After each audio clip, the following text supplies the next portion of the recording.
సుమన్ టీవీలో మీ personal and business promotions కోసం కింది నెంబర్కి కాంటాక్ట్ చేయండి.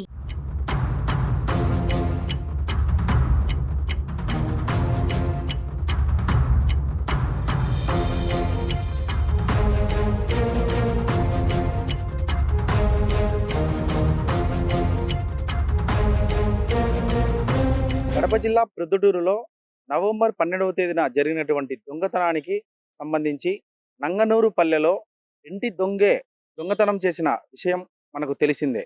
ఈ ఇంటి దొంగను ఈశ్వరుడైనా పట్టలేడు అన్న విషయాన్ని పక్కన పెట్టి ఇంటి దొంగను పోలీసు కూడా పట్టగలడు అని నిరూపించారు ప్రొద్దుటూరు రూరల్ పోలీస్ స్టేషన్ పోలీసులు. ప్రొద్దుటూరు రూరల్ పోలీస్ స్టేషన్ పరిధిలో నిన్న ముద్దాయి వినోద్ను అరెస్ట్ చేసి రిమాండ్కు పంపించారు. ఆ ముద్దాయి కేవలం సోషల్ మీడియాలో దొంగతనం ఎలా చేయాలి అన్న వీడియోలు చూసి మాత్రమే దొంగతనం చేసినట్టు విచారణలో వెల్లడైందని మనకు ఎస్ఐ రఫీ గారు మరియు సిఐ బాలమద్దిలేటి తెలియజేశారు. ఇంటి దొంగను ఎలా పట్టుకున్నారు అన్న విషయంపై మనం సిఐ బాలమద్దిలేటి గారి దగ్గర ఉన్నాము. ఆయన్ని అడిగి తెలుసుకుందాం. సార్ నమస్తే సార్. నమస్తే అండి.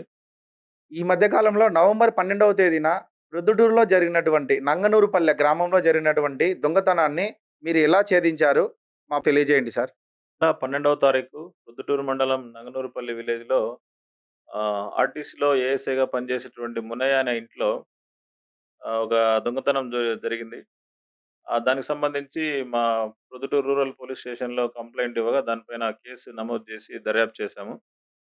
దర్యాప్తులో భాగంగా మాకు ఈ పులివెందుల కాన్స్టిట్యున్సీ వేముల మండలం రాచకుంటపల్లిలో నివాసం ఉన్నటువంటి వినోద్ అనే వ్యక్తిని నిన్న అరెస్ట్ చేయడం జరిగింది.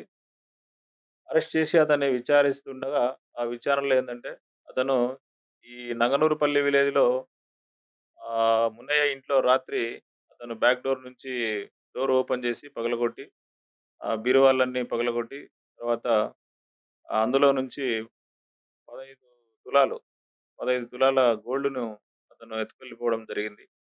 దానికి సంబంధించి ఆ గోల్డ్ ప్రాపర్టీ రికవరీ చేసి అతన్ని కోర్ట్‌లో హాజరు పెట్టడం జరిగింది. దీని కథ ఏందంటే ముఖ్యంగా ఎవరైతే ముద్దాయి ఉన్నాడో అతను వినోద్ అనే అతను ఈ యొక్క కంప్లెయింట్ మునయ్య ఆయన భార్యకి స్వయాన మేనల్లుడు. ఈ వినోద్‌కి తర్వాత వాళ్ళ తాతగారి ఆస్తి ఈ నంగనూరుపల్లె గ్రామంలో ఒక 2 ఎకరాల పొలం ఉండింది. ఆ విషయంలో ఈ వినోద్‌కి తర్వాత వాళ్ళ మేనత్తకి కొంత తకరారు ఉన్నటువంటి విషయం తెలిసిందే. ఆ విషయం ఏందంటే, వాళ్ళ నాన్నకు రావాల్సినటువంటి ఆ 2 ఎకరాల పొలము వాళ్ళ మేనత్తకు మేనత్త పేరు మీద రాపిచ్చుకున్నాడనే ఉద్దేశ్యంతో, వాళ్ళని ఎలాగైనా ఆర్థికంగా ఇబ్బంది పెట్టాలనే ఉద్దేశ్యంతో అతను ఒక యూట్యూబ్ చూసి ఎట్లా మనం దొంగతనం చేయాలనే ఉద్దేశ్యంతో అతను వెళ్లి వీళ్ళిద్దరూ ఈ కంప్లెయింట్ భార్య ఇద్దరు బెంగుళూరుకి కొడుకు దగ్గరికి వెళ్ళిన సమయంలో అది తెలుసుకొని ఈ ముద్దాయి వాళ్ళ ఇంట్లో దొంగతనం చేయడం జరిగింది.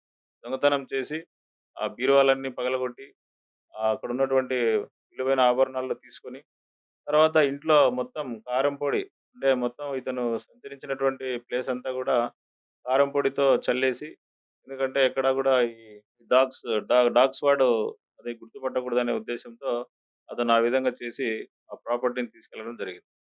తర్వాత మా విచారణలో అంటే అక్కడ నుంచి మాకున్నటువంటి సమాచారం మేరకు గ్రామస్తుల నుంచి మేము సేకరించినటువంటి సమాచారం మేరకు కొంత క్లూ మాకు దొరికినటువంటి వీళ్ళ మధ్య కొంత ఆహ్, ఏదైతే తగాదా ఉందని ఒక అనుమానం ఎక్కడైతే వచ్చిందో, ఆ యాంగిల్‌లో మా యొక్క రూరల్ ఎస్ఐ రఫీ, తర్వాత మా స్టాఫ్ అందరూ గూడా విచారించడం జరిగింది. మా డీఎస్పీ గారి సూచనల మేరకు.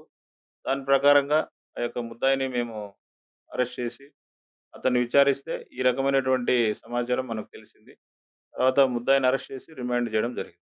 ఈ విధంగా యూట్యూబ్‌లో దొంగతనం ఎలా చేయాలి అని చూసి దొంగతనాలు చేసే యువతకు యూట్యూబ్‌ను, సోషల్ మీడియాను ఇటువంటి వాటికి ఉపయోగించే యువతకు మీరేమని సందేశం ఇవ్వదలుచుకున్నారు సార్? మనం చూస్తా ఉన్నాం సొసైటీలో ఒక యువత ఏదైనా అయితే విడదవ పట్టకూడదని చెప్పేసి మా తరపు నుంచి అందరినీ యువతకు కోరుకుంటున్నాం. ముఖ్యంగా ఏందంటే యువత ఎప్పుడు కూడా వాళ్ళ జీవితాని కోసము, వాళ్ళ భవిష్యత్తు కోసము, ఈ దేశ భవిష్యత్తు కోసం పాటుపడాలనే సదుద్దేశంతో ముందుండాలని చెప్పేసి కోరుకుంటున్నాం. ఆ క్రమంలో వాళ్ళు ఏదైనా ఎగ్జామ్స్‌లో డౌట్స్ కోసం కావచ్చు, లేదంటే వాళ్ళ ఎదుగుదలలో ఏదైనా డౌట్స్ కోసం కావచ్చు, అటువంటి వాటిలో ఏదైనా తెలుసుకోవడం కోసము ఈ యొక్క సోషల్ మీడియా వల్ల ఏదో ఒకటి సమాచారాన్ని సేకరించవచ్చు. కానీ నేరానికి సంబంధించి, క్రైమ్‌కి సంబంధించి, లేదంటే ఇతరత్రా చెడు వ్యసనాలకు సంబంధించి, చెడు అలవాట్లకు సంబంధించి వాటిని చూసి వాటి ద్వారా నేర్చుకోవద్దని జెప్పేసి మా తరపు నుంచి యువతకు యువతను కోరుకుంటున్నాం. Thank you sir. అండి మనం చూస్తున్నాం కదా! ఈరోజు ఉన్నటువంటి సోషల్ మీడియాను యువత చెడు వ్యసనాలకు, చెడు పనులకు ఉపయోగించవద్దు. ఉపయోగించి కటకటాల పాలయ్యి వారి భవిష్యత్తును నాశనం చేసుకోవద్దు అని ప్రొద్దుటూరు పట్టణ rural police station CI Balamaddileti గారు మనకు చెప్పారు.